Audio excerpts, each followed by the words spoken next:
ব্যাপার হচ্ছে কি যে চীন সফর করাটা এটা নিঃসন্দেহে বর্তমান সরকারের একটা, আমি মনে করি যে এটা একটা বড় সাফল্য। কারণ ইতিপূর্বে আমেরিকা সরকারের আমলে একতরফাভাবে চীনের সঙ্গে একটা দলের সঙ্গে সম্পর্ক গড়ে উঠেছিল। কিন্তু এই সরকারের পরিবর্তনের সঙ্গে সঙ্গে চীন তার যে চিন্তাভাবনাগুলো পরিবর্তন করেছে।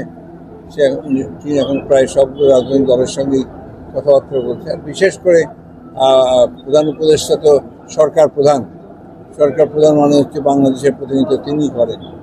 চীন যেহেতু অত্যন্ত একটি সমৃদ্ধশালী দেশ এবং ফাইন্যান্সের দিক থেকে চীন দ্বিতীয় পর্যায়ে আছে আপনার মার্কিন যুক্তরাষ্ট্রের পরেই। এবং বাংলাদেশের চীনের যে বিনিয়োগ সেটাও অনেক অনেক বেশি, এবং চীন কমিটও করেছে যে তারা আগামী দিনগুলোতে এই উৎপাদনে এবং উন্নয়নে তারা বিনিয়োগ করবে। এটা নিঃসন্দেহে আমাদের জন্য আশাবাদের কথা।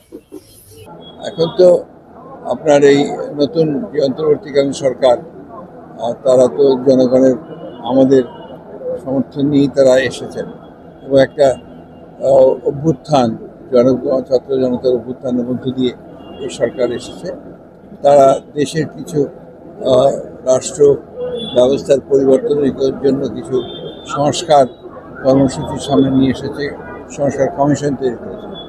সেই সংস্কারের প্রস্তাবগুলো আমরা সমস্ত যথাযথভাবে আমরা সেটা পর্যালোচনা করেছি, পর্যবেক্ষণ করেছি, পরীক্ষা করেছি এবং আমরা আমাদের দলের পক্ষ থেকে আমাদের যে মতামত সেটা আমরা সংস্কার কমিশনগুলোকে দিয়ে দিয়েছি এবং এটা নিয়ে তারা আগামী দিনে আবার আমাদের সঙ্গে বসবেন, অন্যান্য রাজনৈতিক দলগুলোর সঙ্গেও তারা বসবেন।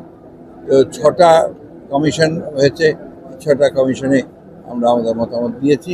এরপরে সেগুলো নিয়ে আলোচনা হবে এবং যেটা কথা আছে সেটা হচ্ছে যে যেগুলোতে কনসেনসাস হবে, মতের ঐক্য হবে, সেগুলো সামনে নিয়ে আপনার নির্বাচন হবে এবং সেই নির্বাচনের পরে আপনার তারা আগেই একটা আপনার চার্টার অফ রিফর্মস একটা তৈরি হবে, সেটা একটাই আপনার রাজনৈতিক দলগুলো স্বাক্ষর করবে এবং যারা নির্বাচিত হবেন তারা সেই সংস্কারগুলোকে তারা ইমপ্লিমেন্ট করবে।